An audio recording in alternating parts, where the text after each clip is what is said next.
महाराष्ट्र राज्य प्राथमिक शिक्षक समिती शाखा सोलापूरच्या वतीने जिल्हाध्यक्ष सुरेश पवार आज निंबोणी सलगर केंद्रातील शिक्षण परिषदेत उपशाखा मंगळवेढ्याच्या वतीने डोंगरगावसह तालुक्यांच्या विविध केंद्रातील शिक्षण परिषदेमध्ये असर अहवालाबद्दल वस्तुस्थिती विशद करून संपूर्ण तालुकाभर प्रथम संस्थेच्या असर अहवालाची होळी करण्यात आली। यावेळी जिल्हा नेते तथा केंद्रप्रमुख प्रकाश साळुंखे, जिल्हा नेते शिवाजी शिलेदार, मार्गदर्शक अमृता कुलकर्णी, विजया पाटील, शिक्षक समिती महिला आघाडी जिल्हाध्यक्षा ज्योती कलबुर्मे,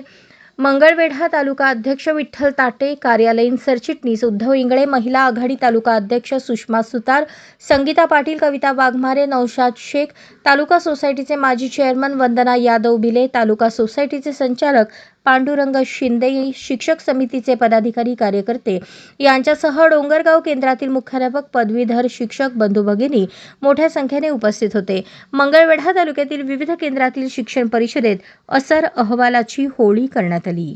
अशाच नवनवीन अपडेटसाठी जनता राज्य न्यूज चॅनलला सबस्क्राइब करा, लाईक करा आणि शेअर करायला विसरू नका।